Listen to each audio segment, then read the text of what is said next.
So Dan, you ready to start tonight's episode? You got a nice bourbon or a nice whiskey over there? It's a rye. You would know that. You poured it. Yeah, this is a sipping song. You gotta have something nice to sip on, nice whiskey to sip on while you listen to it. Something you gotta take slowly.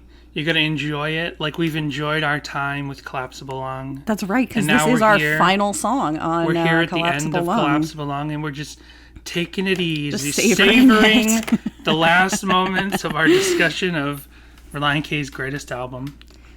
Oof. She's sweeter than sugar till the sun goes down. Don't allow her to sour, just spit her out. Hello everyone and welcome to Sadie Hawkins Pod. Hello everyone. Welcome to Sadie Hawkins Pod. How's it going? It's true. This is our somewhat last Collapsible Lung episode. I mean, it's not going to be our last Collapsible Lung episode, but this is it.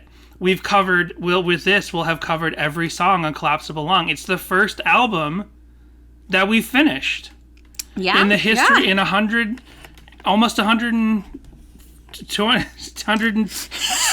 You never have the number. I never do, and I'm the one who numbers them.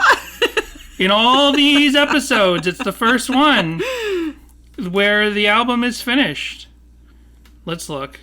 142. This is episode 142. Nice. 142 episodes it took us, and we made our way. We were just excited. We're like, what's the first album we're going to finish? Well, obviously it's Collapsible Lung. And we're taking you with us. Oh, wait, that was last week. And yes, it was. So here it is. What do you think, Jess? What do you think of this momentous moment in the history of our podcast? Not only we're finishing an album. I'm just so glad we never have to talk about Collapsible Lung again. Well, don't get too excited because I don't think we're necessarily gonna. I don't feel the call to do any of these episodes again, like we've done for. You said, I don't feel the call, like as though you're being called to missionary work or to be a teacher or something. Well, we haven't. The episodes that we've done, the songs that we've done 2 episodes about. It's just when they made sense to us. Whether it made sense to do them in 2 parts, like BMI Escape and Who I Am, Hates Who I've Been, or when we revisited a song years later, like Hello McFly, or what else did we redo? We did Chapstick, Chaplets, and things like Chemistry. Yeah. And there's something else that we redid, and I can't remember what it is right now. But I don't feel, when we've redone songs a second time or had a part 2 episode, it's just when it felt right. We're not going to do a part 2 or a redo of every song. Right. And there's nothing on Collapsible Lung that really calls me, honestly, to need to do a second episode. I don't think we're gonna redo every episode from our batch of first tracks. So I don't think we're gonna redo Don't Blink. We are gonna redo the Forget Not Slow Down title track at some point. Yep. I don't think we need to redo Pressin' On, right? Yeah. I don't think we necessarily need to redo the first track from Bird and the B-Sides, which I can't remember the title of right now. And I don't think we need to redo Bummin'. Okay. Yeah. So, but yeah, we'll redo. But so I don't think it's. I was going to say, where do I go from here? But I'm not 100% certain that's it. Is that it? Okay. Yep, that's it. So this is it. But what we will do down the line at some point, we will do a Collapsible Lung overview episode. I'm just getting ahead. I'm getting way ahead, but I'm just saying, like, this is it. This is the last song that we have to talk about specifically.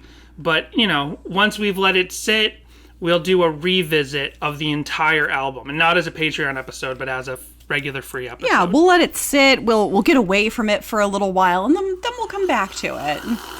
Yep, you're sipping. You're ready for this song. That's me getting used to Collapsible Lung. So why don't we go ahead and go for some top of the show business? Top of the show business. So I don't know. What did we have? Oh my gosh. No, I'm saying, what do you have? I don't know. Do you not have voicemails? Oh, that's right. We do voicemails at top of the show business, right? Yes. Well, we went to see Alice Cooper this week. We did. That was awesome. Yep, we went to the Greek Theater to see Alice Cooper with Ace Frehley. So good. I gotta say, man, okay, I got a lot of things to say about Ace Frehley, but Alice Cooper, wow. Like, hands down best concert I've ever been to. Ever. I don't think anything's ever going to top that. No. Nothing's ever going to top Alice Cooper.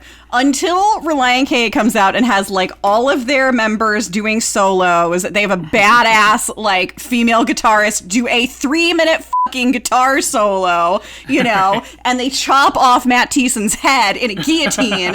Then we can talk about who has the better stage show. I was watching when they put him in the guillotine. I was like, I'm going to see it. I'm going to see where they swap him out, and I missed it. I think that those magic we tricks were are sitting pretty well right center, so it was nice. We got all the magic of the show. Yeah. And Ace Frehley was amazing. One of the members of Kiss. When he comes out, he's like acting so drunk. Yeah. And I'm like, good for him, because he might be drunk, but hey, he's like putting on a real show. He's you know, doing great on the guitar and everything, although Jessica had her doubts if he was. But there was 3 guitarists on stage. Oh, you know, smoke came out of his guitar. Like, yeah, there was like smoke bombs in his guitar. Yeah. He had like a LED light guitar. Yeah, that was pretty sick. Yeah, there were certain times where I was not 100% certain that he was playing, because he'd go off and do like a solo or whatever. And I'd be like, I swear, none of his hands are touching anything right now. Not the frets, not a whammy bar, not anything. And there's new notes being hit. I didn't notice that, but. He acted so talented. drunk. He was like, "Everybody's hope you're all having a great time," and I'm like, good for him. He's enjoying himself. Reno sucks. And then he was like, "You're like, you are like 80 years old, sir. What are you doing?" And then he was like, "I've been sober for 16 years," and we're like, "What?" Well, until today. Because he seemed so drunk, but maybe it's just the years of being a rock and roller. He's my favorite drunk New York grandma. He was so that was his pissed presence, off. and it He's was like, maybe if somebody turns on my fucking amp, I can play this song. So funny. I was like, did they CC from Poison him? Like, they just unplugged him at some point, and they're like, all right, Ace, you're done for the night. Oh, and the lead singer of Motley Crue was just in the audience. Yeah, Vince Neil. That was pretty sick. Yeah, he was just hanging out, just sitting just around. Just there for a show. So there's that. And what else? Oh, nice that it was outside. Because COVID and stuff. Oh, yeah, absolutely. Like, nobody was wearing their masks. I wore my mask. Danny didn't wear his. I'm like, I wore it sometimes. Wearing a mask. I wore it when I went to the bathroom. I think the guy behind me was also wearing a mask. Yeah. Well, that was fun. Christian ties in Christian rock. That's right. Alice Cooper is a Christian. Notable Christian. Notable Alice Christian. Cooper. He really is. Notable Arizona Coyotes fan, Alice Cooper. From the hockey side of things. Sure. If you say so. So voicemails. What else do we have, Dan? Let's see what we have for voicemails. So here is a voicemail from Daniel. And this voicemail, actually, I'll admit it, was part of the reason why we picked this song this week, and you'll hear why. Oh, okay.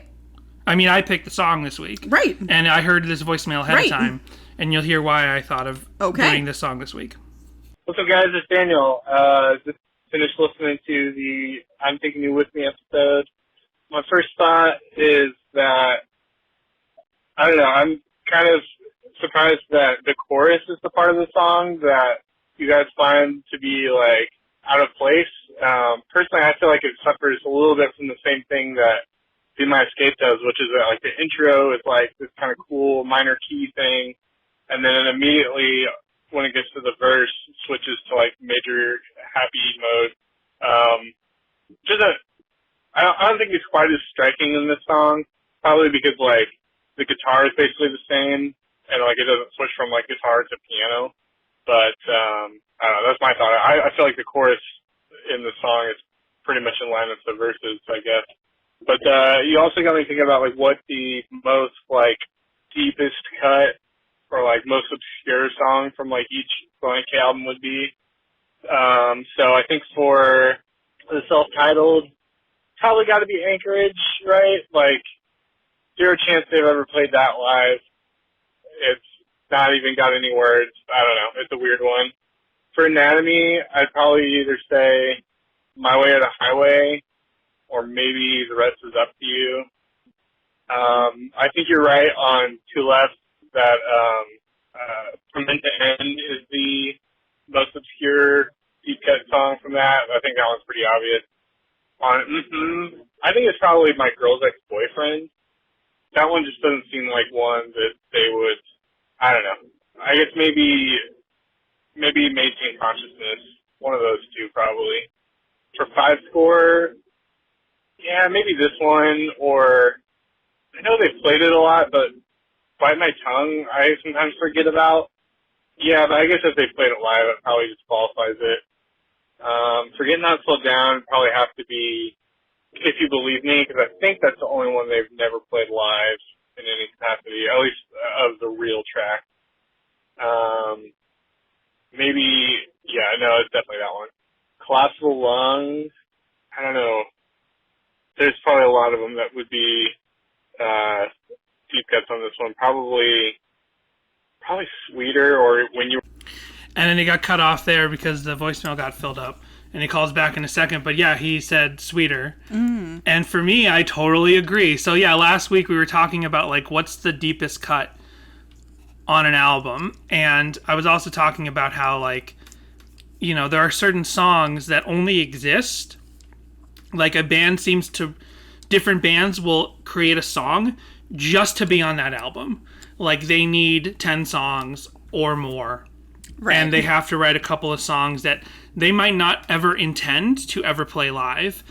And since I was into music from an early-ish age, or at least an early-ish time, like 94, 95 is when I first started listening to, like, rock and alternative and grunge and punk music, I was used to this idea of, and then I would pay attention to bootlegs, like Green Day and Nirvana bootlegs, and I knew what songs Nirvana never played live, and I knew what songs Green Day had never played live. So I learned the lesson from early that there are album tracks that only exist, that the band seems to have only written them so they'll be on the album. And then I figured that out later, again, with lots of other bands, but I thought of this story. Five Iron Frenzy, they have a lot of album cuts. Five Iron Frenzy, you know, relatively obscure-ish band in the wider scheme of things, right? But sure. They have a lot of album cuts. They have a lot of songs that were never played live ever. And I figured this out from an early time because I would go on, it probably wasn't Setlist FM, but I would follow, like, online and see set lists from concert reviews, and I would go to see Five Iron Frenzy multiple times, and I'd be like, oh, there are songs that they have never played live. And I knew one of them was, and so at their last concert, their original last concert in 2003, I was standing outside in line with someone that I vaguely knew, and he's like, do you think they'll play Second Season tonight? And I knew that they literally never played Second Season ever, and there's no way they're going to play it on their last tour. And I'm like, oh, but I didn't want to be like, no way, your dream is dead. I was like, I don't know. Because Five Iron Frenzy has tons of album cuts. So anyway, my point is, we were talking about that last week. What's the deepest song on an album? And it's so funny because I heard this voicemail from Daniel, and I've been listening ever since we had Ethan on. I've been listening to more of his podcast, Metal Up Your Podcast, and there was an episode where he was on tour, so he wasn't there. It was just Clint and a guest host, and then they talked about this with Metallica. They talked about what's, like, the deepest cut on different Metallica CDs.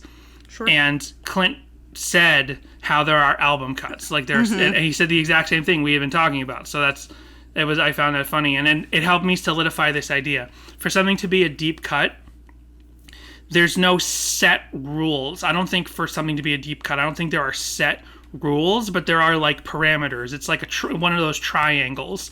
It's like there are certain attributes that if it has these attributes, it's a deep cut. And one is, like, your artist has never played it live or hardly ever. And to me personally, from doing this podcast, like, it's barely had fan derivative works. That makes it a deep cut. And then it's a song that in general most people forget it exists. I think you don't have to have all of those things, but it's definitely like a know it when you see it thing for deep cuts. So right. Here Daniel is trying to point out what he thinks the deepest cut off each album is, and he picked Sweeter, and I was like, I know we got to do Sweeter, we got to finish Collapsible Lung, let's do it. So thank you, Daniel, for the suggestion. Yeah. There's another minute, though, when he calls back to give us the deepest cut off of Air for Free. For Collapsible Lung, I would probably say Sweeter or When You Were My Baby. I mean, Sweeter I really like, but it does feel kind of like out of place almost. I mean, I think it works on the album, but like, it's definitely no one's favorite Relient K song. And, I don't know, When You Were My Baby, though, probably is the most kind of meh song to me. And then on Air for Free, I would probably say, that's a tough one. I mean, I definitely would have said Prodigal before the Yeah tour, but they've played it almost every night, so I feel like I can't really say that one now. Right? Agreed. I was really shocked because I had not looked at the playlist ahead of time, so I was kind of shocked when they pulled out Prodigal. I was like, oh, wow, I did not expect this. I love this song, and I just didn't expect it. Right. And I think when you talk about what's the deepest cut off of, what are a band's deep cuts, when you talk about a band when you talk about bands and artists at different levels, there's definitely other considerations you have to make for what's a deep cut. Because to a lot of people, all Relient K music is a deep cut. Like, Be My Escape is a deep cut to popular music as a whole. Right. Unfortunately, I say this not to insult a band that we love, but it's just true. So, man, Alice Cooper didn't play any deep cuts. He was yeah, hits, it was just hits. Great, but it was just hits. He even played "Man Behind the Mask" from Jason Friday the 13th. I think. Yeah. So good. I love it. And a Jason Voorhees type comes out on stage and like kills some teens on stage. It was so good. Yeah. It's funny the difference between like, those like super mega like classic sort of bands and what their like considered deep cuts are, and then you look at Relient K where, yeah, you're right, you could consider them all deep cuts. It reminded me of when we went to see Def Leppard, and that's like a band where it's like they've just got so many hits and everything, and I can't remember, I feel like they did pull out like one or two deeper cuts, but I was like, man, I wish they'd play Love and Affection, which is the last song off of Hysteria, which is my favorite album, and it's a lot of people's favorite album. It's like a huge album, right? And so you're thinking, is any song off of that album really a deep cut? Because it has so many huge songs, so many huge hits that came off of it. But Love and Affection is sort of like, it's literally the last song on the album, and I think gets a little forgotten in there. And that's why it's hard to imagine there being for me, it's hard to imagine there being any deep cuts on or Forget Not Slow Down. Because in a lot of ways, those albums are kind of like, there's the least fat on those albums. Yeah. There's a little bit more marbling, a little bit more fat on than Forget Not Slow Down, but Forget Not Slow Down is such a tight album. Yeah. That I don't really think of any, like, you can't remove any song from that album. I would unpopular opinion, I would go Sahara. Right. Super unpopular opinion. Everybody loves that song, but it's the one where I'm like, we don't really need this, to be honest. It is so different from the rest of the album. It kind of doesn't follow the exact theme, and yeah. But no, it follows the theme. We talked about it. It's more of that, like, you lost your kingdom. It was a Bad Friend Thiessen song wrapped in a giant, thick metaphor of a lion losing his kingdom, but whatever. Yeah, and so with an album like Air for Free, it's like, well, what's the deepest cut on an album that's like hardly known to the world at large, you know what I mean? And I would also say, like, to say that Sweeter is the deepest cut from Collapsible Lung, this is, I mean, spoiler warning, this is a song that got played quite a bit in the year or two following Collapsible Lung, in the sort of tour, pretty much from the release of the album up to 10, this song got played that whole tour or two, from like late 2012 through 2013 up until the 10 tour. But then a song like Gloria was never played live, is probably one of the most detested songs overall for Relient K fandom at a whole, even though I like that song. But I don't know if that's a deep cut, because sometimes like a song might be so... I feel like Gloria has a lot of attention for being such a hated song. Right. So it's very interesting to try to put these things together for a band like Relient K. There's a little bit more of Daniel's voicemail, so let's just finish that off. I would say the title track, but it's the title track, and they played that on the Looking for America tour. I mean, maybe Elephant Parade, just because it's really out of left field. It almost doesn't sound like a Relient K song, but they've also played that one live. I don't know. It's a tough one. It's a really well-balanced album, I'll give it that. So, I don't know. You guys can decide on that one, what you think. All right, see you later. Yeah, so that one definitely is. Maybe Air for Free is the hardest. And then for an album like Bird and the B-Sides, Nashville Tennis, I don't think you can necessarily count that because it is supposed to be deep cuts. Yeah, Elephant Parade and Empty House, just because of that auto-tune. Like, when you see Empty House live, it's great. You're like, oh, okay, this is wonderful. This makes perfect sense. But on the album, I can't with that auto-tune. I had to listen to Flower for a second because I'm like, I don't really know Flower. So for me personally, I think it's Flower. Like, I look at every one of these tracks and I'm like, it fits in perfectly. It like completely makes sense. We haven't done it yet. So, okay. Every time we do a song, the song gets more in my head, especially songs I don't know very well, of which honestly, as we've gone through, like it's 1 out of 10 or 15 Relient K songs that I don't actually feel like I know very well. I'm not trying to toot my own horn. I'm just saying that's the case. But first, I'm just looking at the track list, and I'm like, I know I can hum all of these songs except Flower. So to me personally, it's Flower. Well, I like that Daniel enjoyed this conversation, this topic, but he does not like I mean, correct me if I'm wrong, Daniel, but he did not like the idea of talking about canonical albums. What's the canonical album? Which we had that discussion a year or two ago. And, I stand by the fact that that is a conversation I've seen happen in a lot of other music fandoms I follow, like They Might Be Giants and Blink-182. People, for some reason, want to talk about album canonicity, whatever the word, the canonic value of albums. People love to talk about that in music fandoms. So, I mean, when you have a certain sort of, I don't want to say style, because that feels like you're put into such a box when Relient K definitely transcends style.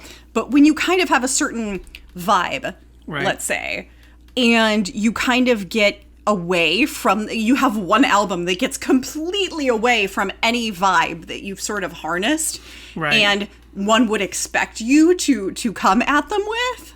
Right. In in every sense of the word vibe. You kind of get away from that. Well, I don't know if anyone is this canon, but I don't think anyone I don't think you can really question the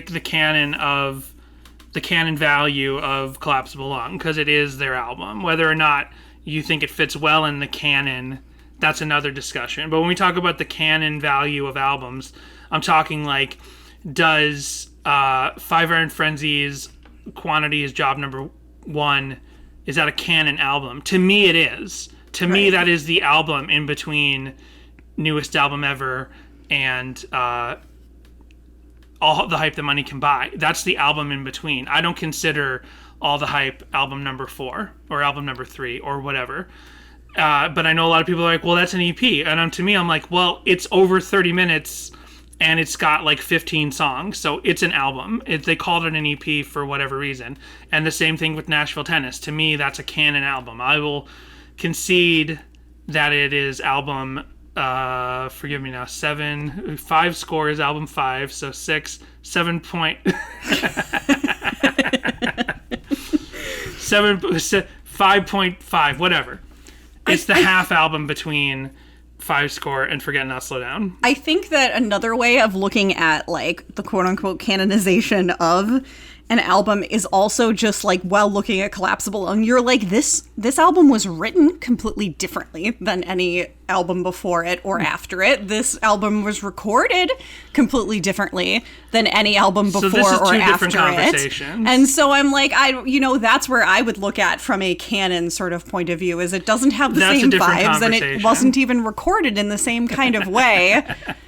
That's a different conversation. That's really like you're digging in and like trying to cut chaff. Like you're really, because when I see fandom discussions about the canon value of albums, like with They Might Be Giants, okay?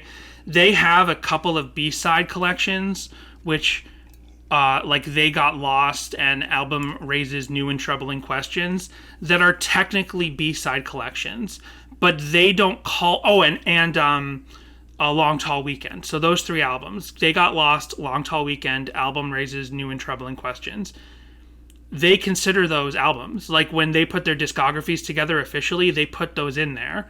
But everyone else is, a lot of other fans are like, well, wait, this is a bunch of songs from sessions in between other album recordings.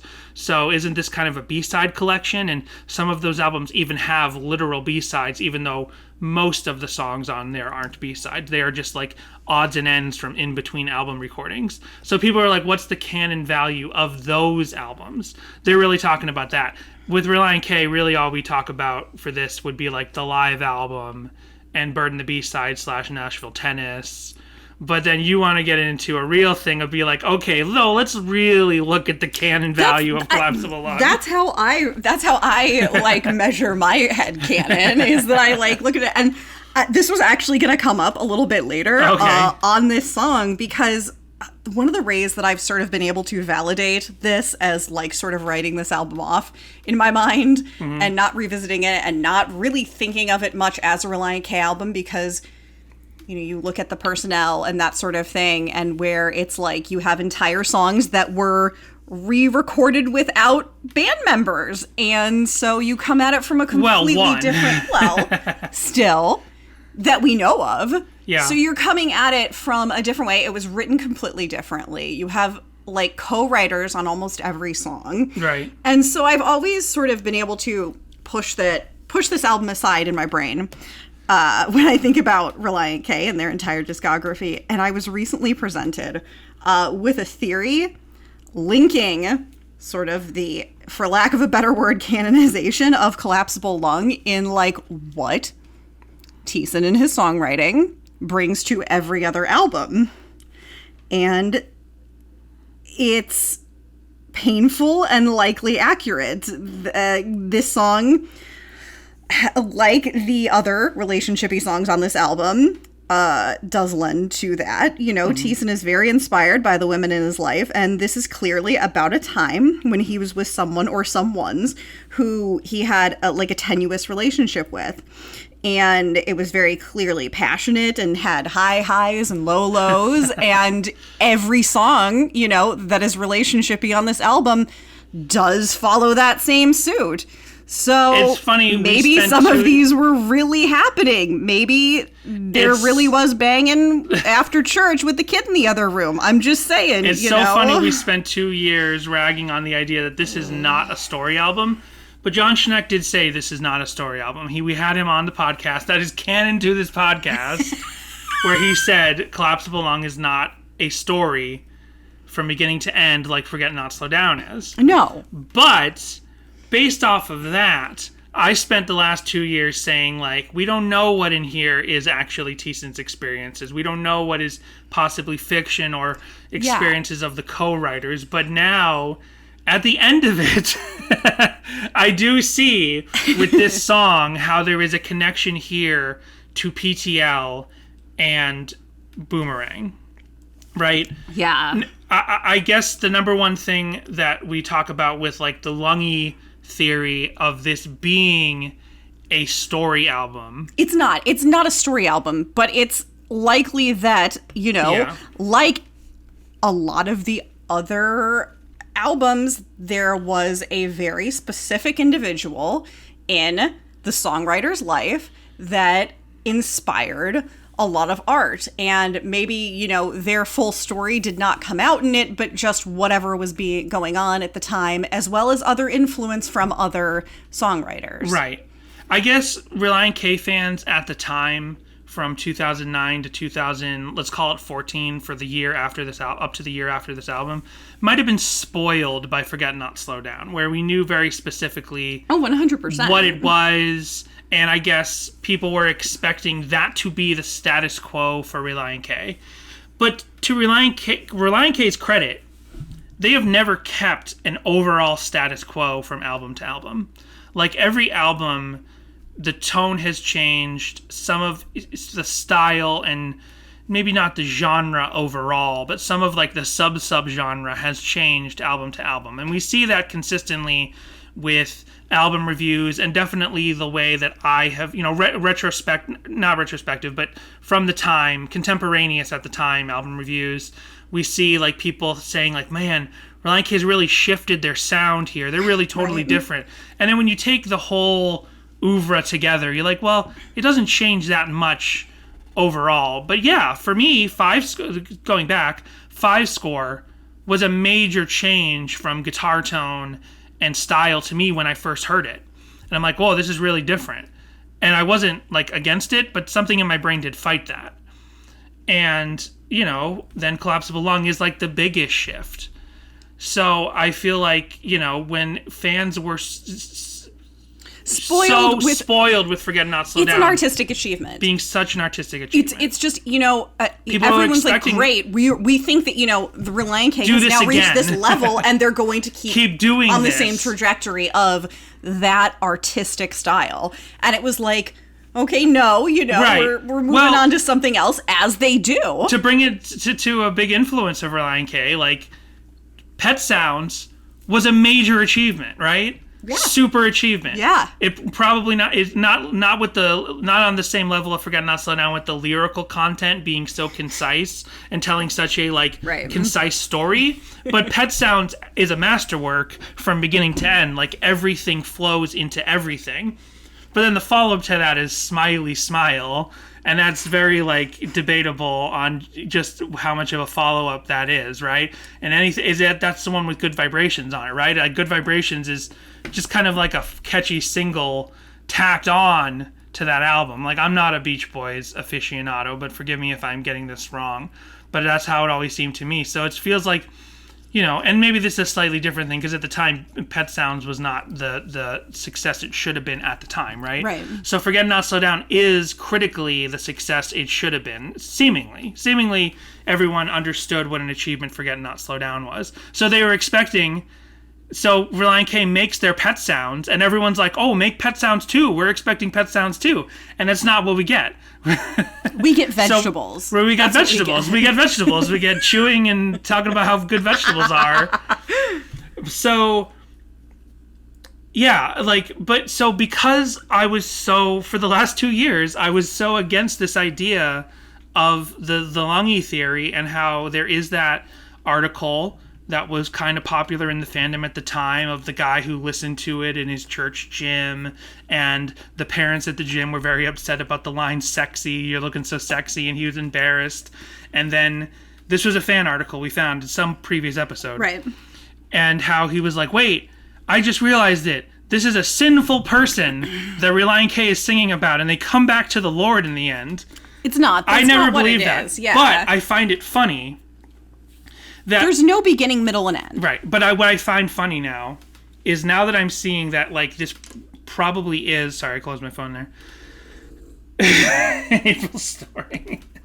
April's done. She's like, I'm done with this conversation. What I find funny is, I was so pushing against... I was going to the extreme of pushing against the idea that this was a story, that I might not have seen the forest for the cemetery. And I might not have accepted... I believe you mean the cemetery. Right. I might not have accepted that there is some cohesive themes in this album. That the idea of the relationships he's singing about could be actual relationships of Matt Thiessen's. Because they do seem to reflect across multiple songs with multiple writers, and the only one thread writer that's in every song is Matt Thiessen. So between songs like PTL, Sweeter, and Boomerang, Matt Thiessen is the consistent songwriter on all of those. So this probably is maybe about a relationship or relationships he had after the breakup of his engagement. But I pushed so far against the whole album being one theme that I wouldn't even allow myself to see a couple of the songs probably share a theme. And now I'm seeing that, because I also never paid attention to the lyrics of Sweeter until this week. Literally never once did I ever pay attention to the lyrics of Sweeter. And I'm like, oh my gosh, this is about the same person from Boomerang. And if it's someone in Thiessen's life who he dated after his engagement, then that makes total sense. So it's funny to me of that, that Patient Zero Lungy article where the person said, oh, this is a story album about a sinful person who comes back to God in the end. I believe, and Disaster is the other one. Disaster, and is it, and maybe Lost Boy, I can't remember. Which one's the one where she's like in the airport singing for change or whatever? Disaster. Okay. It's just, so I gotta get this out. I'm almost there. I've restated this 3 times, but I'm almost there. For that original article that we found that kind of seeded that idea of Collapsible Lung being a story overall of a sinful person in vapid relationships that comes back to the Lord in the end, I'm like, well, wait, I don't believe that. But now I'm seeing that these like 4 or 5 songs out of the album are probably about Thiessen's actual relationships at the time. You're saying Thiessen is the sinful person. So it's funny where like some hardline... Okay. That is okay. That is 100% okay. But it's just funny where some hardline, very pious Christians didn't want to accept the themes of this album, so they create this headcanon where it is a sinful person who has lost their way. I'm doing air quotes here. Sinful person who has lost their way and comes back to the Lord in the title track of Collapsible Lung. And now I'm seeing like, no, wait, like literally this is just... possibly the singer and the main songwriter of the album singing about some relationships he's had and not sweating you guys, like really pious Christians who are going to judge him because he feels beyond being judged now because he's at a point in his life where he's an adult and he's had these relationships and he's trying to grow. And he talked about in the Yeah tour trying to get past his codependency issues and stuff like that. And then for people who are, off the back of that iTunes review we had, I'm sorry when I try to remove God from the interpretations of these songs, but honestly, it's like when people who are like so isolated Christian can't even accept that people have lives, like they don't openly feel like everything they do is a sin anymore, like you might feel anymore, and Thiessen is now maybe getting past thinking everything he does is a sin and realizing that God will always love him and he doesn't have to beat the out of himself every time he feels like he sinned. But other Christians are like in this isolated echo chamber where like everything is a sin and it's a sin and you did wrong and you got to come back to the Lord in the end and climb the ladder like with a missing rung and all that stuff. It's like, no, Thiessen might have just written some songs about where he was in his life at this point and put them together into this album. And Josh from Reliable J has said like this is, in his way, this is their most Christian album. And I agree, when like you are willing to just sing about humanity the way it is and not say this is necessarily fallen in and of itself, this is just how we are and let's work to get past this and not flagellate ourselves, that is actually like mature Christian way of thinking about yourself, like trying to be a better person every time. Yeah, I got a little off kilter there, but right. I think you get what I'm saying. But sort of talking about that, we try to bring a more complete, like hopefully complete, like full perspective view to the songs. Where we're like, we don't want to get caught in a hole, in a rut of just completely over and over and over again being like, this one's about God. Because what would a podcast be if literally every week we just said, yes, this song is about Jesus, and that's it. And you would be snoring like April is right now. Like our dog under the table. It would be a very short podcast. So we do try to look at it from every perspective that we can. And, Relient K themselves have pretty much stated, I think it was around the time where they were done with being a Christian band. Right. Not in, and don't take offense to that or whatever. It's just that they're still Christians. It's just they're done with having to be stuck in that, commodifying Christ. Yes, in that youth group, family Christian bookstores, scene. They were just done with that, and they're also, like, listen, if we happen to sing about God, we happen to sing about God. If we happen to not sing about God, we happen to not sing about God. We've said it before. Country artists sing about God all the time, but no one's like, that's a Christian artist right there. Right. No, it's just. They're just a country artist. They have lots of songs about lots of different things, but you don't have to, they don't get stuck in that very specific genre. And like, this is a whole nother conversation that I didn't expect to exactly get to. But when you're a Christian, it seems like, and I don't know this firsthand because I've never been in a Christian band, but I listen to a lot of podcasts and watch YouTube videos and documentaries and have conversations with people online about the history of all of this Christian rock. And like, when you're a band who is on fire for the Lord and you want to get out there and spread your message through your music, that's one thing, right? And that might be very pure and guided, and like you might actually be called by the Lord to do that, and that's great. But the system that it exists to help that happen is a soulless money-grubbing machine. It is corporations, record labels that are all owned by the big record labels. Like when people are upset that a Christian band moves from Tooth and Nail to like another record label, A&M. I'm talking about MXPX now. You move from Tooth and Nail to A&M. It's like, well, Tooth and Nail was owned by corporations at points. Like, they were independent, then they were corporate, then they went back to being independent.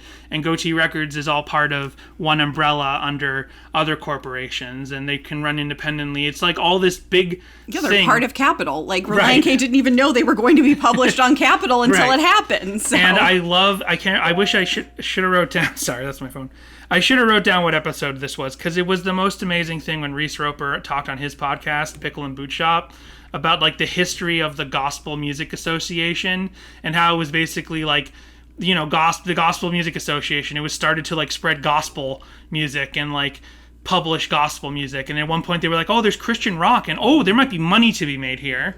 And that's the thing that exists. Like the corporations, the companies, the machine that pushes these festivals and these concerts and these records and these into these bookstores and stuff, that was capital C capitalist, not capital C Christian. So for a band like Relient K to realize like this isn't really doing what we thought it would do when we started as a missionary band in our first 3 records or so, let's just be a band now. And if people come to the Lord by learning about us, that's great.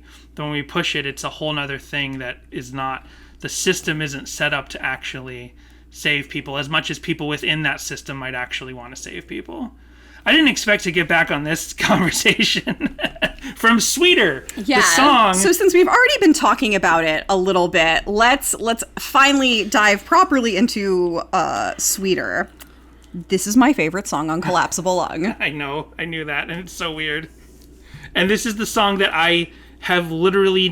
I don't think I've ever listened to this song until this week. I don't think I've ever listened to Collapsible Lung. I don't think I've ever listened to Sweeter on Collapsible Lung until today. I love the slow country folksy vibes on this one. That like little loose snare on the drums, it's good stuff. And the lyrics complement that like country style. And as far as the lyrics are concerned, I would liken this to thematically like an Eagles Lion Eyes. Yeah, so I enjoy it. So there's a guest singer on this one. Co-writer Bones Owens, or Caleb Owens, is the other voice that you hear on this track. Right, and he's come up for the second time in 3 weeks because he was apparently a big part of Man of Stone. Like, remember that he came up during our Man of Stone discussion from Wind Up Bird. But this time he's actually singing on the track. And one thing we've never bothered really learning on this in two and a half years of this podcast is who was Relient K from 2013 to 2016. Like, who was in Relient K? It's only come up once in a while, right? Like, we know from Air for Free, they decided, like, we're a duo now, and Relient K is Matt and whoever will go on tour with us. Were there even set members on some of those tours? Some of the even tours up until 2022? Some of the tours had set members, yeah. Okay. But we've never bothered learning who those set members were. And then Dave Douglas is also a drummer, the drummer on Air for Free, but he's not like, there on the cover of Air for Free. Right. But Caleb Owens seems to basically have been a touring member of Relient K, probably on and off here and there, but definitely in 2013. Bones Owen was... I kept saying... I had to edit it out because I kept saying it, but during Man of Stone, that episode, I kept saying Caleb Bones or something. I kept like mixing up. It's his real name's Caleb Owens, and his stage name is Bones Owens. But I kept saying Caleb Bones. And I said it so many times that I finally just edited one out. I'm like, I can't keep saying this. I can't keep listening to myself say this. So it's funny, I actually have a note in my phone that I made, I guess whenever I can't remember now, I didn't take note of the date, but I had one note in my phone prior to making my notes this week, and it was at 3:18 in the song, you can hear that either Thiessen or Caleb does like a foof into the microphone. Oh, okay, nice. Yeah, so I guess at some point when I was going through trying to listen through all of Collapsible Lung and take notes here and there, that was my note. So probably from like a year or two ago. Interesting. Well, I've got the album here. The vinyl. The vinyl. We own a vinyl of Collapsible Lung. And there's no booklet, right? Yeah, there's no booklet. It's all in the back. There's no lyrics. Okay, hold on. I got so many drinks on the table. You know, it's Collapsible Lung, but I still want to keep the record protected. So, let's see. Just to make sure we don't miss any important information about track 10. This is track 10 of 11. So, additional vocals and electric guitar on tracks 9 and 10. So, When You Were My Baby and Sweeter both feature Caleb Owens on electric guitar and vocals. And I guess we already did When You Were My Baby, right? So, of course we did. We did the whole album. So we didn't realize that when we talked about it. What does it say after Can't Complain? Just out of curiosity. I'm sure we did this at the time. But... No, we did this at the time because we it says something about how Can't Complain is all these members who are not really gay. Okay. What was that, if you want to give, since this is technically one of our last Collapsible Lung episodes, where was that? Well, if you look at kind of, if you piece together sort of the instruments that are in here, you do have drums, but is this mainly just piano and guitar as well? Oh, good question. Like, is this just like maybe like Thiessen and Owens doing a thing? Maybe. I mean, I guess we'll know a little bit more about what this looks like, at least in a full band setup, or I think you have a solo acoustic sort of thing, right? So we have yeah, I have some interesting live something. Yeah, I have some interesting live versions. So I guess we might get a better idea of what this looks like when performed. And this is one of these songs on the album produced by Paul Moak. Okay. Not one of the Aaron Sprinkles. Not one of the Sprinkly tracks. So this is a Paul Moak track. All we know from the back here is that this is a Paul Moak track. I wonder what that difference is. Like, you know, that'll be what maybe that's what we should do for our final Collapsible Lung is that re-records episode. Or you know, like know. we didn't come back in with the same guy? Yeah, because what we figured out when we did Can't Complain is we did our whole episode of Can't Complain. What? Who did Can't Complain? Who produced Can't Complain? Oh, good question. Let's see. 1, 2, 3, 4, 5. It's track 5. So it was Aaron Sprinkle. Okay. Aaron Sprinkle is track 5. So what we figured out, we did Can't Complain, we did the whole episode. And then we were like, wait, we didn't look at the credits. And we looked at the credits, and it's like, Can't Complain, recorded by Sadler, Adam, and John, a different John. So, yeah. All the Johns. So many Johns in this album. And then we had to come back the next week and be like, oh, we figured this out. And then...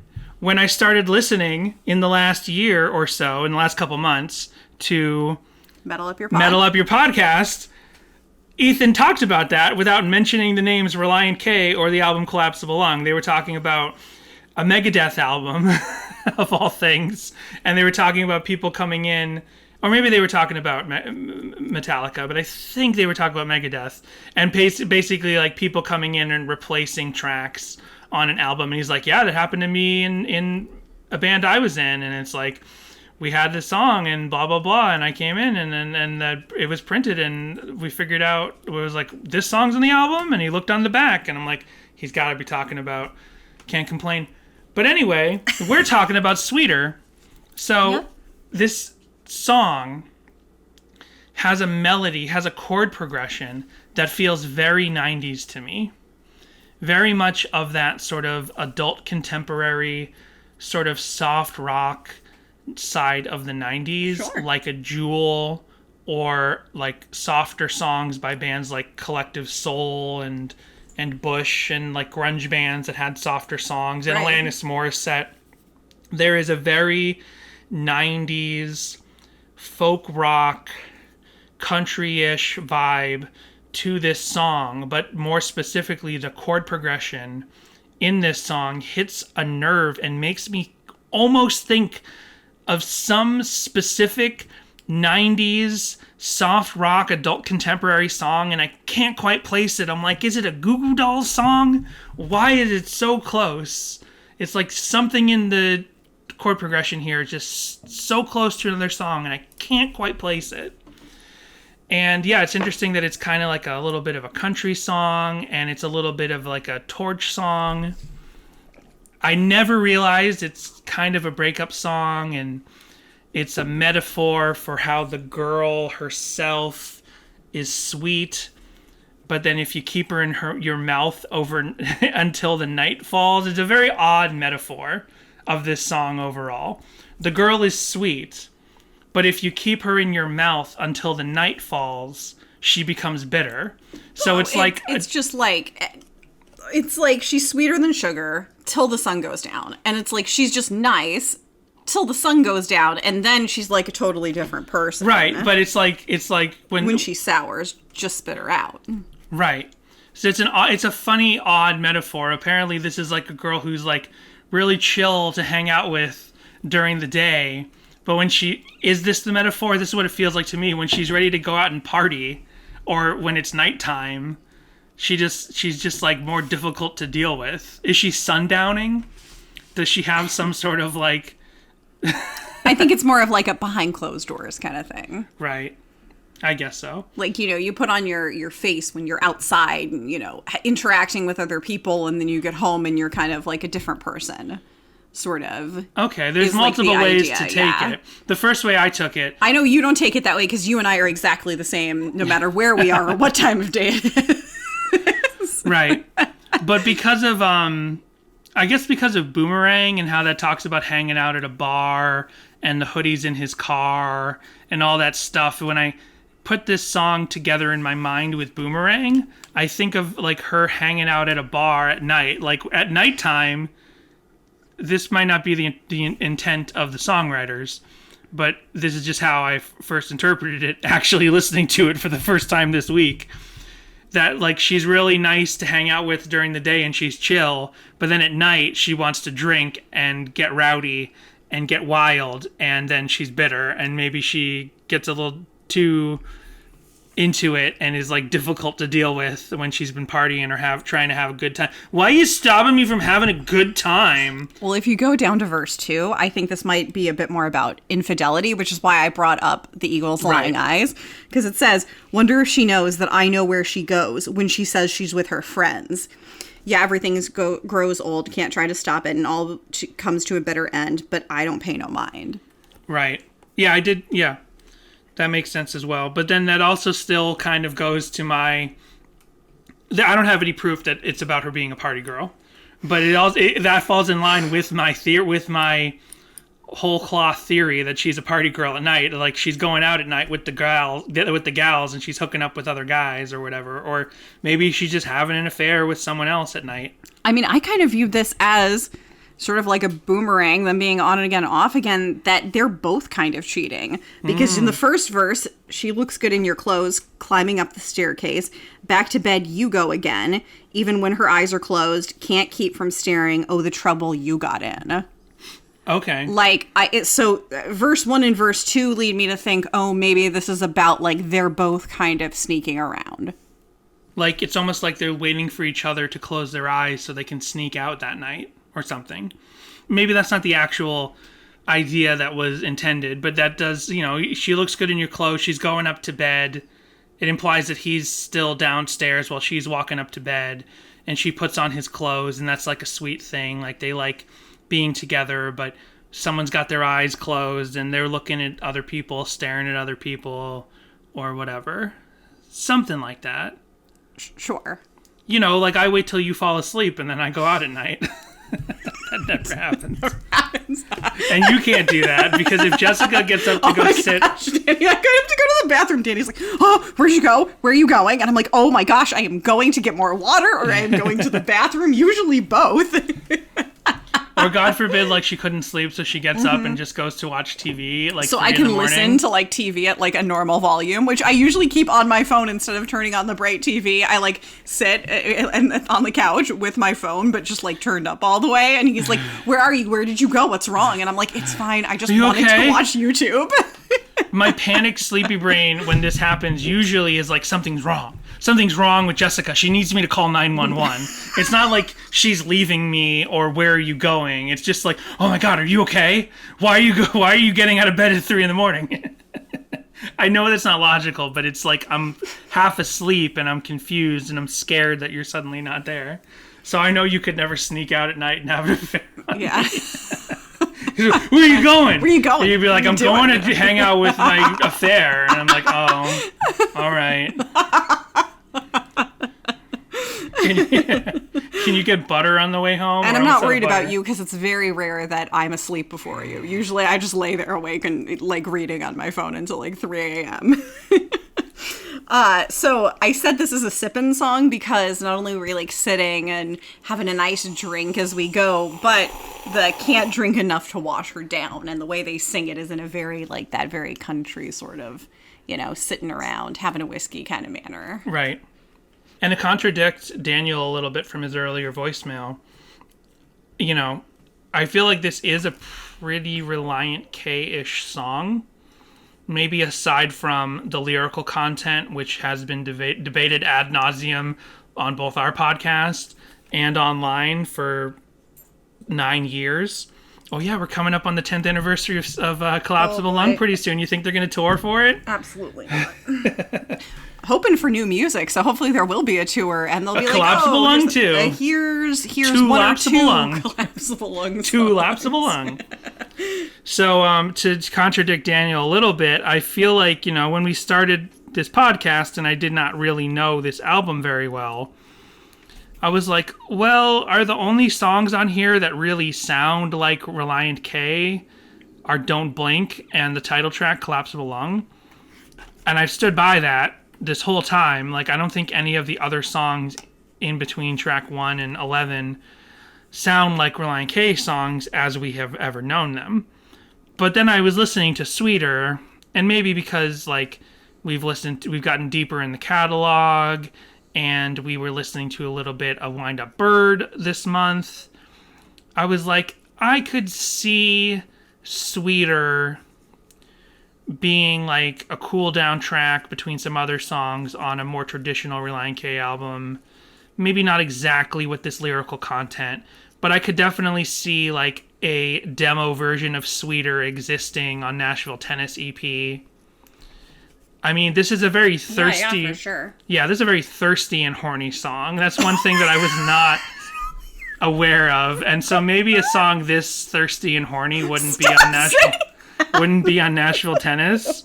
But a proto version of this, like a demo version with slightly more PG lyrics, could have been on Nashville, as far as I'm concerned. They right are now. thirsty. They're like, we need some more to drink. Yeah, we need more. That's all I was talking about. That's what I meant. Yeah. That's what I was talking about. So it's like an interesting song in the Relient K canon overall, because I mean, here on Collapsible Lung, it's like the most chill, laid-back song. And one thing, what Daniel actually said, if he didn't say exactly what I thought he said a minute ago, what he definitely said about Sweeter is it's like so different from the rest of the album, and in a way it is. You know, this is like, you know, Collapsible Lung overall has all of these pastiches of other pop moments in popular culture, right? Like you have the little reggae-ish song about not having a worry, and you have like the little Brit rock type song, and you have the sort of like Prince moments like in PTL, and you have all these other things. But then here, instead of this kind of Michael Jackson, I mean, it's PTL instead of PYT. Right. So, but here, this song is very different from the rest of the album, which is funny that for a long time, I've always been focused on how different tracks 2 through 10 are from tracks 1 and 11. But really, here we are, track 10 is different from the rest of the album overall, I feel. And yet, in a way, I could see this as being on Forget Not Slow Down or Nashville, Tennessee EP. Yeah. But not exactly in the form that we have it. It would have to be a slightly varied version of this song that I could see in a previous Relient K album. Like, I just love this song because I could imagine, like, listening to this with, like, fire crackling in the background, you know, like sitting around a bonfire or something like that, you know? Yep. So we're going to go ahead and take our break, and when we come back, we'll have deep dive and covers, etc. We just want to take a moment to thank you for listening to Sadie Hawkins Pod. Whether you've been listening for a while or this is your first time, we want to hear your thoughts on this episode, your corrections, and your Relient K memories at our voicemail line, which is 402-95-SADIE. And if talking on the phone isn't your thing, because I know it's not mine, and whose is it really, you can send us an email to sadiehawkinspod@gmail.com, or visit our socials at Instagram and Twitter, which are both at Sadie Hawkins Pod. While there, you can also see the visuals we discuss on the podcast each week. You can also visit sadiehawkinspod.com for easy access to all these links, as well as to our merch store for shirts, mugs, stickers, and more. We also want to thank our patrons at patreon.com/sadiehawkinspod, who include Isaac, James, Kendall, Josh A., Timothy, Daniel, Jay, Eric, Joel, Connor, Michael, Samantha, Jimmy Eat Pod, This Might Be a Podcast, Tucker, and Brady. Join our Patreon now for 2 monthly bonus episodes, our entire backlog of bonus episodes, which include reviews of the K's for Karaoke songs and chapters of the complex infrastructure known as the Female Mind book. You'll also get stickers, guitar picks, and a special Patreon exclusive shirt when you've donated a lifetime contribution of $60. Ooh, that sounds like fun. Where can I sign up again? At patreon.com/SadieHawkinspod. If you want to be a patron of the arts, the fine arts, the podcast arts, there's one place to go. SadieHawkinspod.com/ oh, wait, no, that's not it. I'm sorry, I panicked. So when I Googled Relient K Sweater, Google was like, are you sure you don't mean Relient K Sweater? And kept giving me, like, hoodie results for Relient K. That's funny. I was like, no. Bootleg sweaters, yes. Like all those bootlegs and print on demand. Yeah, exactly. It's like, here, we've got this one, which is Relient K, but it's, you know, it spells out Relient K, and it's just the first letter that spells out the thing. So it's like, run an elephant parade, less is more. I just want you to know everything will be no reaction. This is the end, and K car. Quite a choice there. And then this one is like in the Friends font says Relient, and then a K that you can't see because it's like a black on black. Yeah. I've seen that design. That's a very common design for bootleg merch. I don't know if it was a design that was common for Relient K themselves, but it's the K in a big black K, and then in the left side of the K says the word Relient. And then my absolute favorite, this Alfric Eden cute duck knit sweater. I don't know what it has to do with Relient K, but it's cute. Printed all over a sweater. Yep. And then another Relient K Redbubble bootleg merch sweater. So yeah, that was the big thing that kept coming up. Then I have an alt press little, like, it's not an article, it's not a whatever, it just is, it literally just says Relient K frontman Matt Thiessen performs new song Sweeter. Relient K frontman Matt Thiessen treated fans at a recent Dear Jack benefit concert to a performance of a brand new song titled Sweeter. A fan shot video can be viewed by clicking read more. So that's a thing. And then I can't actually get to the video because it's no longer there. But that was posted to Alt Press. Can I see? Does Alt Press usually have all these little exclamation points in the yield sign going? Oops, sorry, I didn't mean to hit the no. thing. So this is what's like going on there, but this Alt Press article is just covered in yield signs. So I guess like maybe the background images or like different macros around the page are just broken. And I can't tell you what the date is. I can only tell you that it was posted by an admin at 11:51 a.m. Just so you know, that article you read a second ago, yes, where Thiessen played this song at a Dear Jack benefit, I'm like, this sounds familiar. Yeah, I was going to say, I figured you had the video. I have the video. Dear Jack was a documentary about Andrew McMahon when he got really sick and was hospitalized. We learned about this in our Andrew McMahon Patreon episode over at patreon.com/Sadie Hawkinspod. We literally just did that. We just came back from break. I know. Just a reminder. But we had Poli-Sci Alex from the Zeitgeist Lab pod on because he's a huge Jack's Mannequin and Andrew McMahon fan, and we had him on just to talk about a couple of songs from a later Jack's Mannequin album that Matt Thiessen co-wrote, and there are YouTube videos of Andrew McMahon talking about and having Matt Thiessen write on those songs. Well, we'll listen to this performance later, but Dear Jack was a 2009 documentary about Andrew McMahon's medical struggles that almost kept him out of music forever.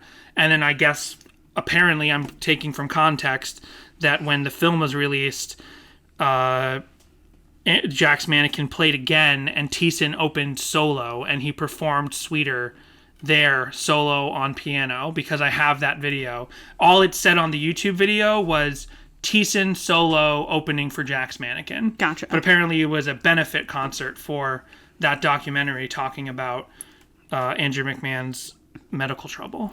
Gotcha. And then we have a blog review. I don't think we've seen this one before. This is from audiomob.wordpress. Okay. Posted 9 years ago. So from 2013. Collapsible Lung, Relient K, producer Modern vs. Stereo, 2013, reviewed by Douglas Smith, 3 out of 5 stars. Relient K's new album, Collapsible Lung, has received mixed reactions from fans, who for the most part are unhappy with the uncharacteristic, generic pop sound that has come from the band's 7th album.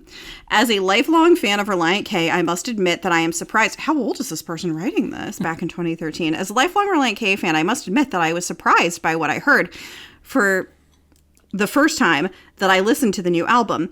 Along with millions of Relient K fans over the years, I have become accustomed to their singer-songwriter Matt Thiessen's innocent yet intellectual lyrics. Sadly, Collapsible Lung falls short on the high standard of his previous work. Most of the songs are shallow and, as put by Randall Colburn of Consequence of Sound, the album is weighted down by a parade of faceless women, many of whom are reduced to mere sexual objects. We may have read this one before, or I read that article, or other articles have talked about referred it as the same thing, yeah. And again, well, also this is just getting to my whole other thing about how just because music is talking about relationships doesn't mean it's shallow. They're talking about relationships.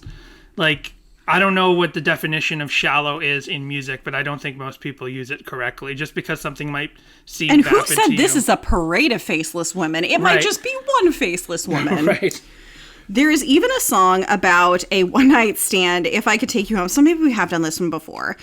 Something that is not expected of a band that has such a positive impact on the Christian rock scene. Again, who cares? Right. How is that an unpositive thing?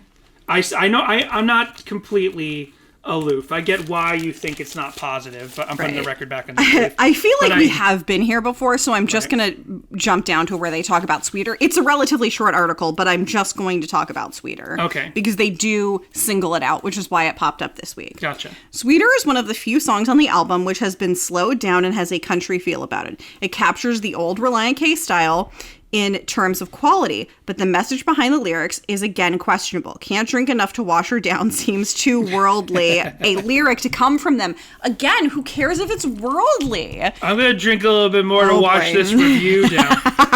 Like, I get the mindset. I completely understand it. And that's why, like, I mean, we've talked about, like, being a mom and being, like, I guess if you're, like, you find this album in a Christian bookstore and, like, that's a thing that's important to you. It's a little uncomfortable. Sure. I get it. I'm not completely, you know what? But it's not on Relient K. It's about whoever didn't listen to the album before stocking the shelves. Right. That's not on the artist. The artist can do whatever they want. I've been thinking about this a little bit more. And it's like, I'm kind of glad that we're lukewarm Christians. Because I think, personally, like, this might be the best... Review us on Apple iTunes, guys. Right. Like, I'm sorry. Like, one thing, well, going back to that iTunes review yet again. It's not that they live rent. It's not that they like live rent free in my mind. Which it's not that I was upset. It's just like I get it. I understand because I had a year or two where I was on fire for the Lord in that way. But it was like I was a visitor into that world through those churches that I went to, like of my own volition, later in my teens. So I understand the mindset. But in that review, he did say that we try to remove God from the lyrics whenever we can, as if that's uncool.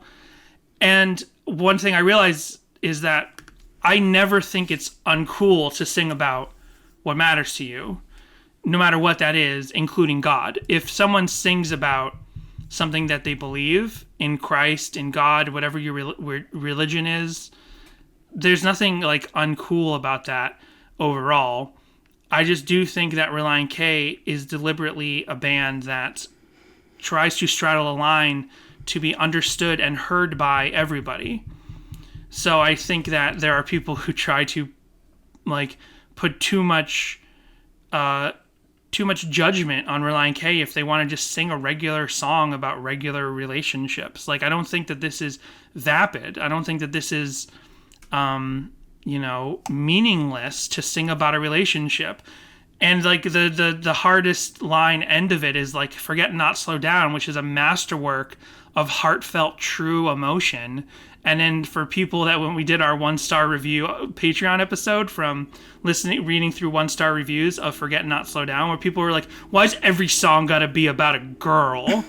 Like, our human relationships, if you believe in Christ and you believe in creation and you believe in a divine God who put us here with purpose, our relationships and our romances are one of the things he designed. They're one of the things to take joy from. So we can sing about all the things that God has put on this earth for us to take a part in, if that's what you believe. And so singing about the struggles and difficulties of a relationship, a romantic relationship, is not vapid. It's part of God's creation, if that's what you believe. And if you see a song like this and you say, this is vapid or meaningless because it's only about a relationship with a person, like, to me, that's just like spitting in the face of what you say God's creation is, because this is part of God's creation. And the sin and the difficulty and the challenge and the tribulation, that's all part of the world as we know it. And if you believe in creation, if you believe in intelligent creation, that's part of what we were put on the earth for. So how can you just decide that if someone isn't saying the word Jesus in a song, that it's a meaningless song? It's all part of God's creation. I don't understand like throwing out even a song, even an album like Collapsible Lung, which Jessica doesn't even like. I don't understand judging it from the point of view of like, this means nothing. Which is never what I've judged it on. Right. As like a person who definitely listens to all kinds of secular music, I'm like, that's definitely the Christian aspect is never anything that I really look at with this one. It's something that I might call up as like and I would imagine if you were really strict about that sort of thing, this would be like a shock to you. Right. But I've never viewed it as like that. It's definitely coming at it just from a listener of music point of view. Right. So up next, we have rateyourmusic.com, and we have 3 ratings here, and I'm going to start with the best rating first. 5 out of 5. Bro Chant on September 21st, 2013 gave this album 2.5 out of 5 stars. I'm not so sure the horse is with Relient K anymore. That being said, if you get 4 or 5 songs into Collapsible Lung and decide you're not feeling it, keep going, because the second half of the album, while still not superb, is better than the first. Then we have... But the first half has Boomerang. Costco Dash from June 4th, 2013, gave this half a star. Ooh. Remember how Forget Not Slow Down was about rising up from a devastating divorce, breakup, and finding self-worth? This is the album where everything's all right again. Don't Blink and Lost Boy have already been released as lyric videos. I suggest watching/listening to them and realizing what I mean when I say that, and this is in all caps, this album is going to be that album's fucking antithesis. Well, not too wrong. Then last up, Geldo F. Punk on June 28th, 2015 gave this 1.5 stars and said, "Ugh, what the heck happened? I'm literally in shock over the poor quality of this album. It is complete top 40 radio fodder and has absolutely zero merit. This is easily the worst thing they've ever done and coming off the heels of one of the best things they've ever done. I cannot help but be really put off by this. Songs like Boomerang, Lost Boy, and PTL sound like something Maroon 5 might do and are literally among the worst songs the band have ever written. Also, check out Can't Complain and try not to think of Jason Mraz. Shudder. I have no clue as to why they went in this direction, but it is bad in all caps. Someone needs to give these guys a map and get them back on the right path, or they could end up walking right into their doom."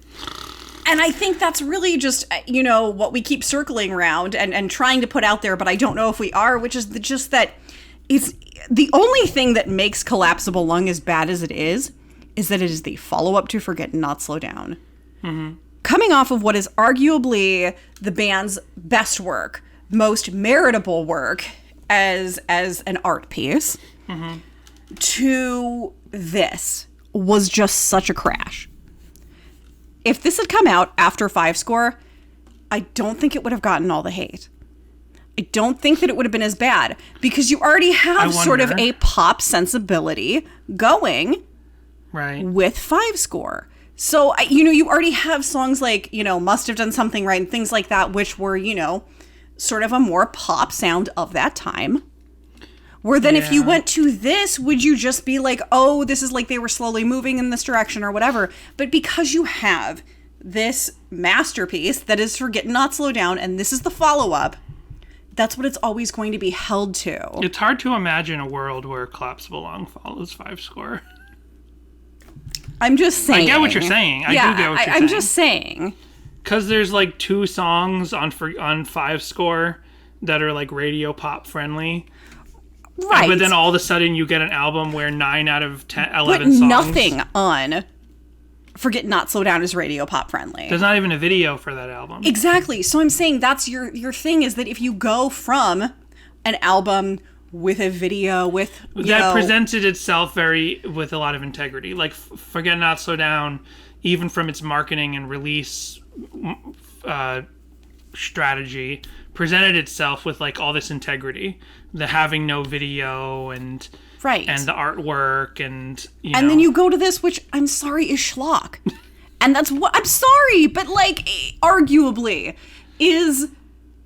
Musically coming at you with a sound that is not what you're used to from Relient K. And when they've changed sounds up before, they did it well and it made sense. And they do this was well, the biggest but it's just right angle change from anything they'd.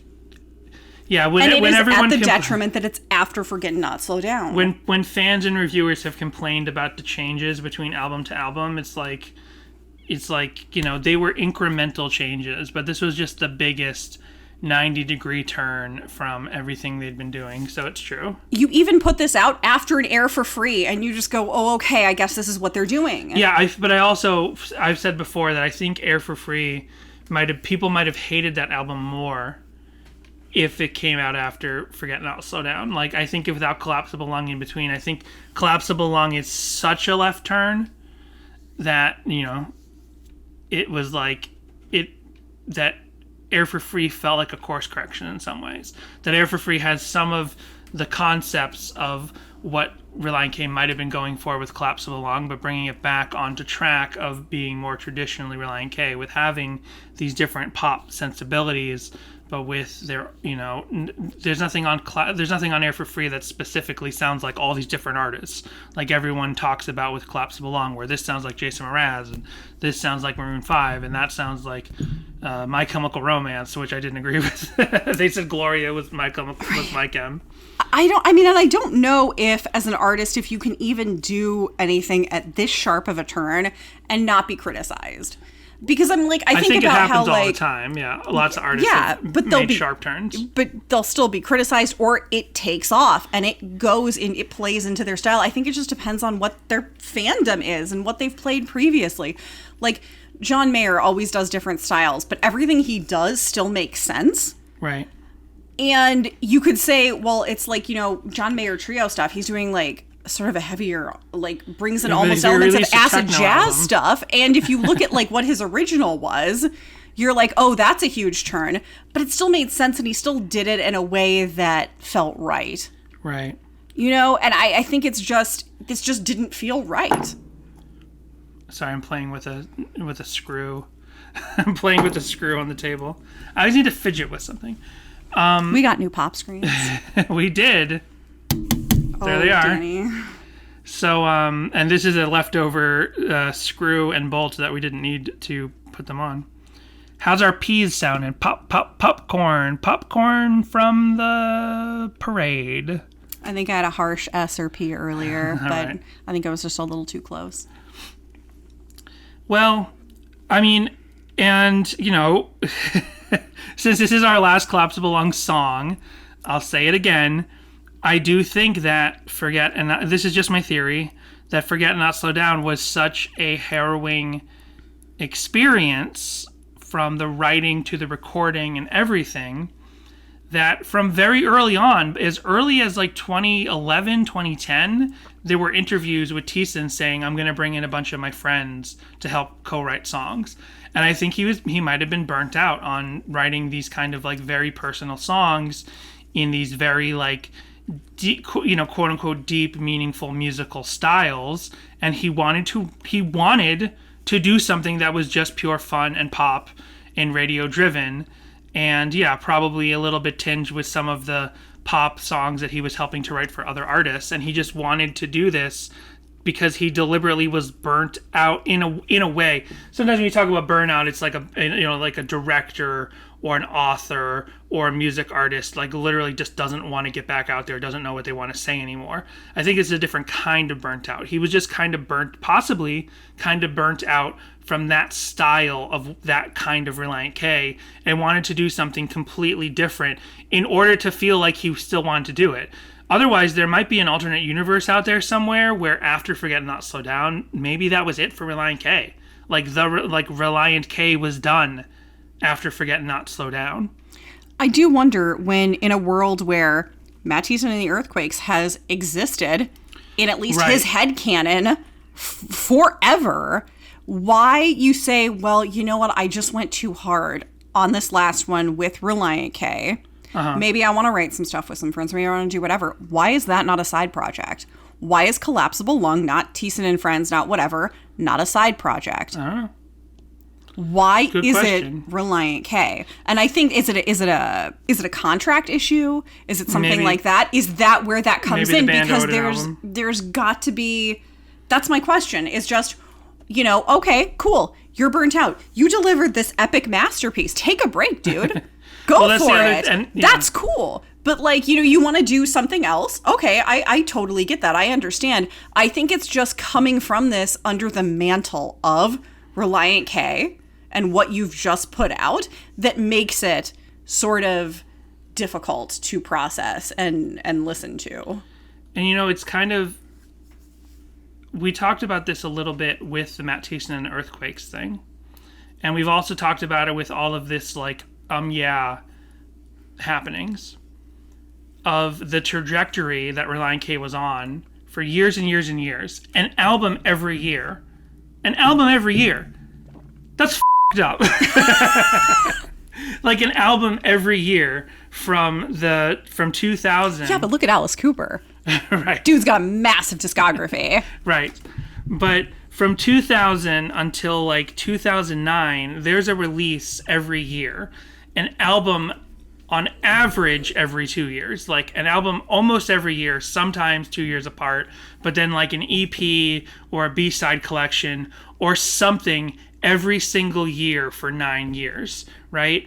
And what's ironic is that Forget Not Slow Down is the moment where they kind of started to slow down, because then after so from 2000 to 2009, you have, what is that, 7 albums and like 4 EPs and a B-side collection, which has an entirely new album on it.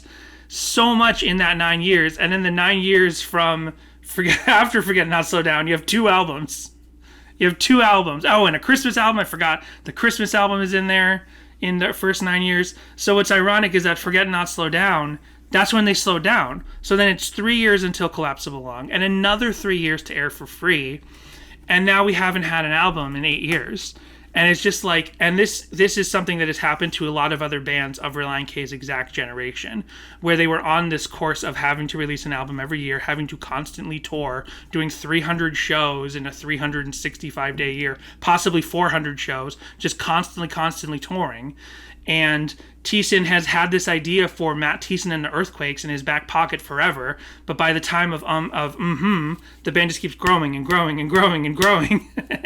There's no time for his solo project, and they just keep going and going. In 2009, it's like their artistic achievement, and they don't even have a video, but it's like whatever. And now 4 years later, 2009, so 4 years later, they released, although the album was done a year before it was released. So 3 to 4 years later, he's like, I was like, I'm just doing something else. I'm just doing something else. I've been doing this for too long. I did 20 years of albums in 9 years. You know what I mean?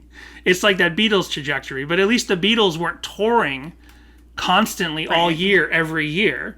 Like, there's no comparison to, like... No, they did those early tours, and they said, nah, you know what, we're done. Right. We're not doing this anymore. Right. Like, the Beatles could concentrate and just do an album every year or 2 albums a year, because that's all that they did.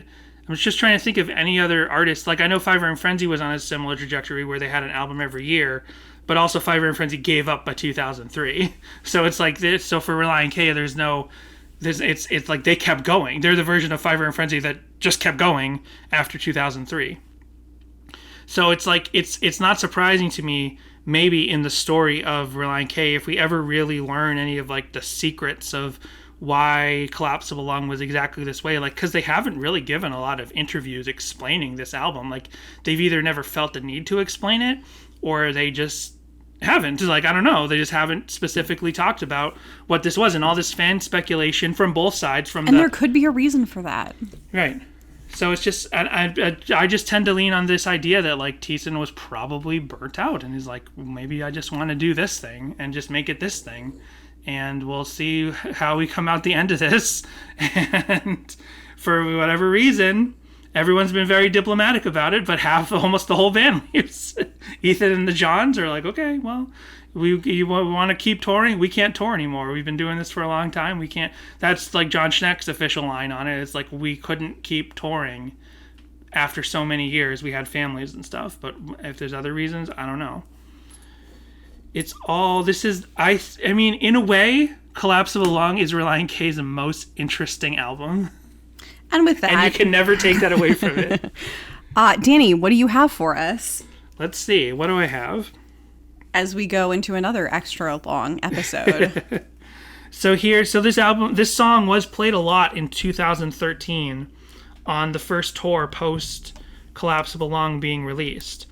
And as I said, Bones Owen was a touring member of Relient K in 2013, it appears, because he's at all of these YouTube videos that I found. So here's one from Boston in 2013. And you'll hear Bones singing right along, just like he does on the album.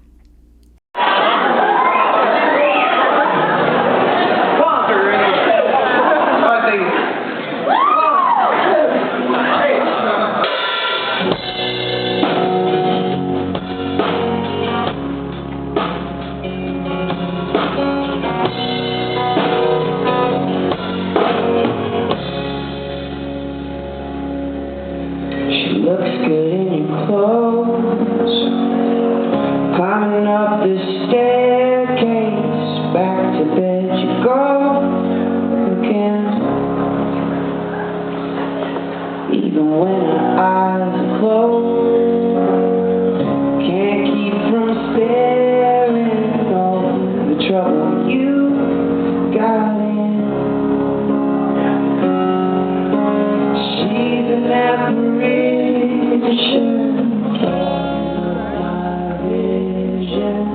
So far, no Bones Owen, but he's here somewhere, I swear. There he is. I just skipped ahead 15 seconds, and there he is. Oh, there you go. So let's see. You'll be able to hear him singing here.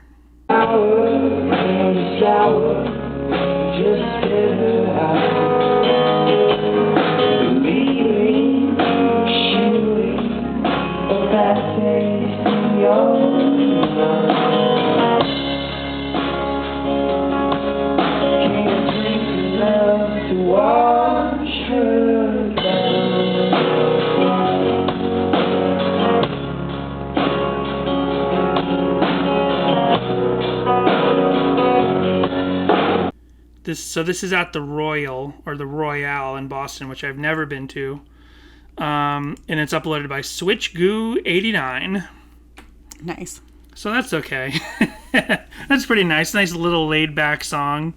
But here's the 2012 performance solo, Thiessen and a piano. Oh, and there's some like nice plunky piano. That's my favorite band, Thiessen and the Piano. Thiessen and the piano.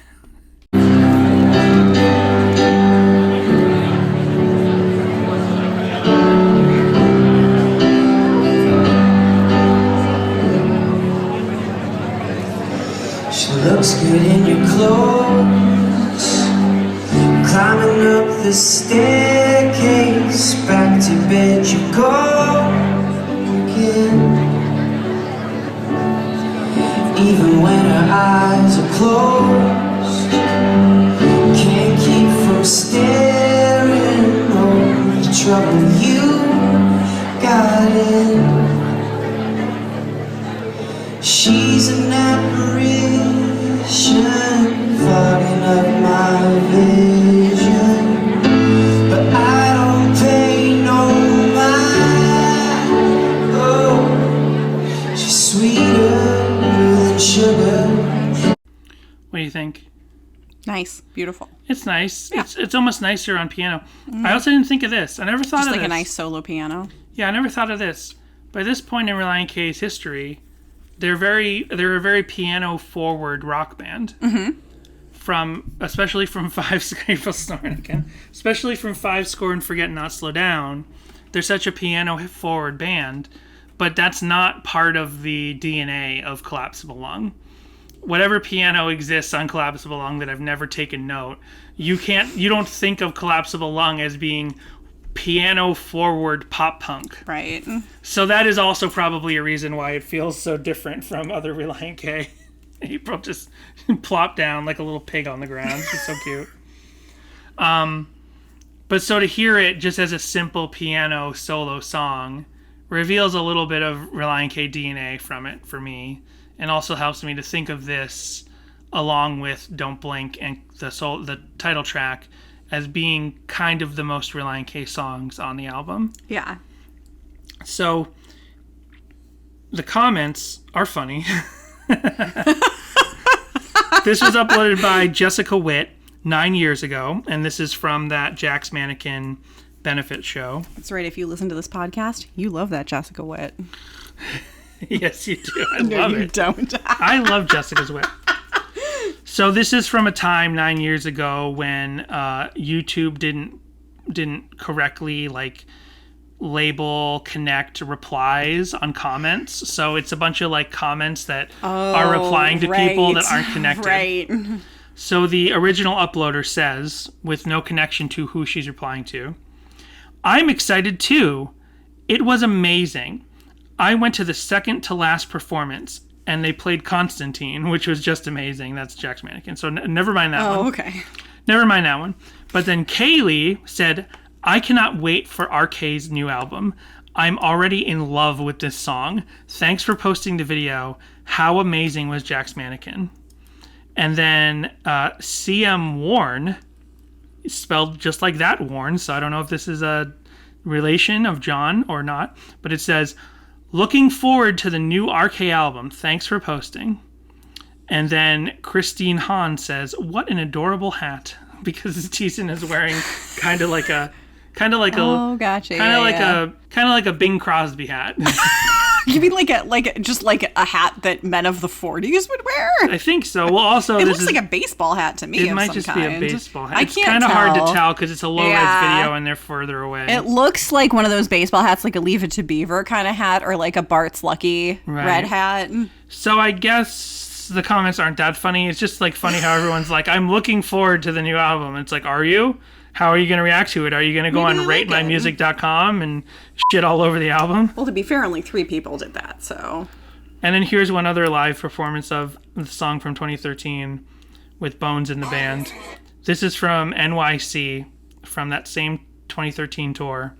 And not only do we get to hear Relient K perform Sweeter, but we get to hear the uploader, Amanda Timote's accompanying harmonics. Nice. Along with the song, because she's just singing along right into her phone.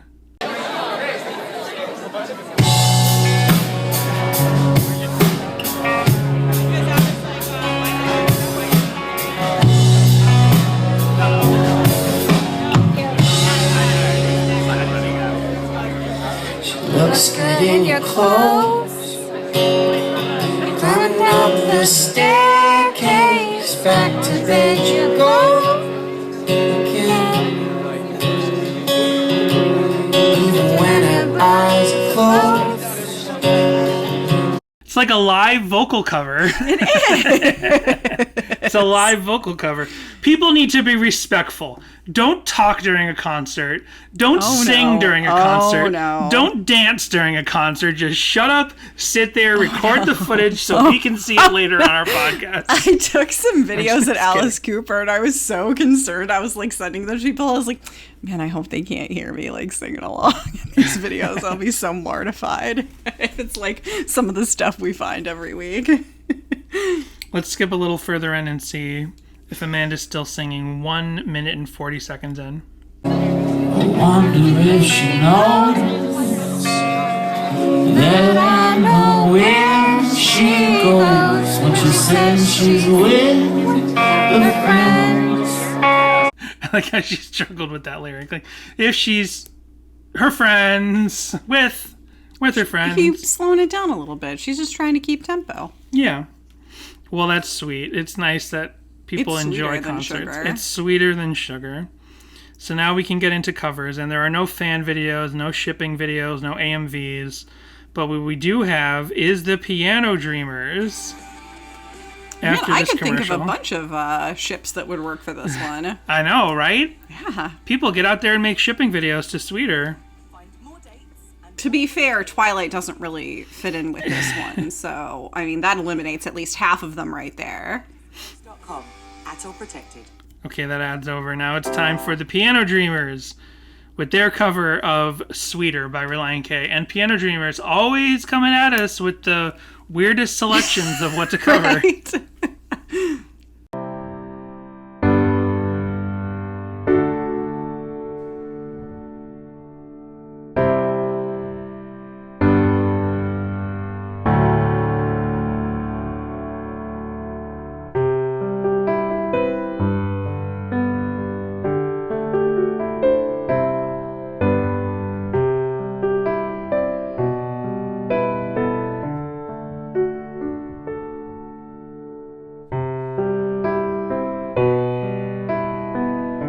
All right, that's I fine. like that because you know what? I will like say. I don't like it as much. Oh, well, no, here's why. So Because I'm literally slapping my knee. That's so funny. no, just a lot of the Piano Dreamers covers, you sit there for like a good minute going, oh, which song is this? Because it's not necessarily a piano heavy song. Mm-hmm. And so they're just kind of trying to get to the part when like a very recognizable bit kicks in. And this is just right off the bat, you know what song it is. And that's why I liked it. All right, I don't know. It seemed to like strip the song down a little too much. Like, did Teason not have one where he just played it on piano? He did, but I don't know. Like, just hearing it just on a... It's just hearing it in a single piano melody. It just felt a little too stripped down. Well, I guess that's why I didn't do it this way on the album. It's all right.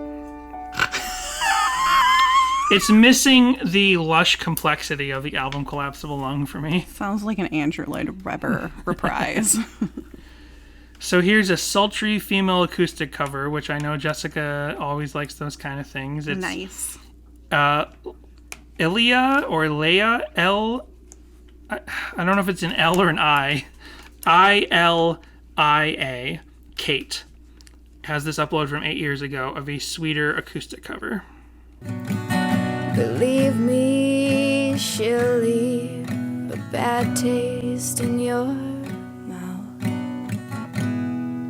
Can't drink enough to wash her down.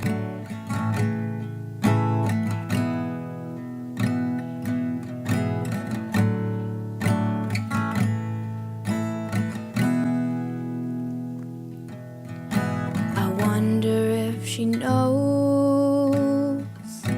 that I know where she goes when she says she's with her friends. It's really nice. Nice, yeah, I like that. I have to look at something because Jude Miller says, love that ending. It's like you were caught doing something you shouldn't have been doing. Oh, no. But of course it's something you should be doing more often. Literally, this ends with... Disgusting! Disgusting. It ends with someone opening up the door to her room and being like, what are you doing? Watch this video. Some kid walks into the room and is like, pizzas. That's so funny. I mean... Which one of you took a shite in the toilet? Disgusting. At least it wasn't that. At least it wasn't that mortifying. Turn off the webcam. Now here's perennial favorite, friend of the pod as well, Adam Goff, back for the second time in 3 weeks with his sweeter cover from a year ago. Nice.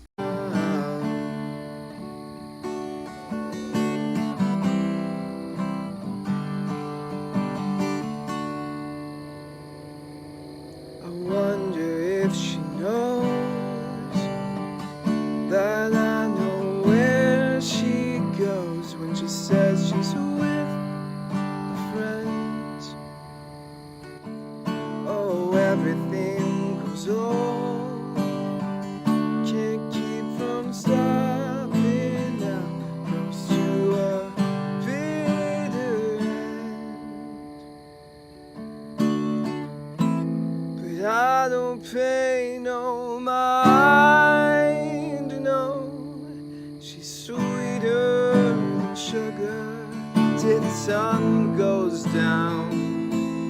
Don't allow her to sour, just spit her out. Believe me. Speaking of being lukewarm Christians, spitting them out. Outstanding as always. I just thought Adam. of that. Like, always And great covers. like I said, he's doing it outside. You get the cricket noises in the background. So good. He just needs a fire. Yeah. That's a good point. There should be some fire crackling. I'll add some fire... No, I won't. I was going to say, I'll add some fire crackling to the background. I'm like, no, I won't do that. That's changing the context of the cover as it was found. So here is two more we'll do. Here's Grave Lord Nito. Grave Lord Nito. But I don't pay no mind. She's sweeter than sugar till the sun goes down. Don't allow her to sour, just spit her out. Believe me. He's got a great voice. Grave Lord Nito has a great voice. Because I heard it, and I'm like, this sounds familiar to me. Again, hitting that 90s, 2000s itch. And I was like, oh, his voice sounds like Jad Fair from the band Half Japanese. Which is like probably... I said, like I knew what you were talking about. But I'm like, of course. Here's what Jad Fair sounds like. This is like... Also, I apologize. I went and I baked bread yesterday. I just got some up and got some. That's fine. was wrong, it's not so wrong. This is like... Oh, yeah, totally. This is like this one...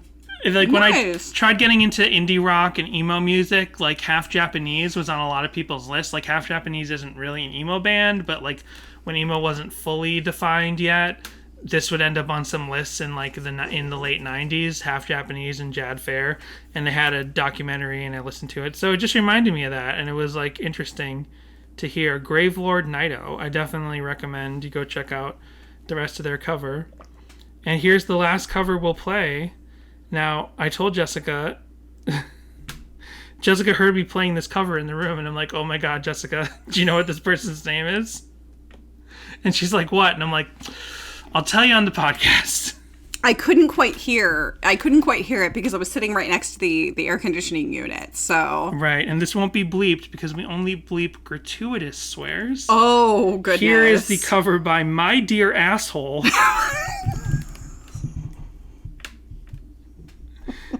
It's not gratuitous if I'm just reading what's in the username. This is My Dear Asshole with their cover from 8 years ago of Sweeter by Relient K. And this is what we'll end on. Here you go. Believe me, she'll leave a bad taste in your mouth. Can drink enough to wash her down. So I don't think English is not a first language for this user because... It's a very lovely asshole. Aside from their accent while they're singing, also all of the descriptive text in the video is in Spanish. So maybe they do or don't know what the A word is in English. I'm sure they do, but maybe it doesn't matter to them. So we'll play some My Dear Asshole as we play. So My Dear Asshole will play us out as we say, Jessica, how do you feel about the song Sweeter by Relient K? You said this is your favorite song from the album. This is my favorite song off Collapsible Lung. Do you like it more or the same? You like it even more? Yep. Good for you. And I think I like it more, technically, because I gave this song absolutely zero consideration before this week. And I definitely enjoyed it more. And I see it as containing a little bit more Relient K DNA than a lot of the rest of the album. And yeah, this is the closing of a chapter for our podcast. It is. We'll be back someday. Right. We'll be back someday overall. Maybe we'll be back next week. Maybe we won't. Who knows? Maybe we'll just float off into ominous. the breeze. Oh, no. No, but we'll be back. We'll be back next week with something. But at some point in the near future, distant future, we'll do a Collapsible Lung overall episode. I mean, something is my favorite Relient K song. What? I didn't get it. Can drink enough to wash her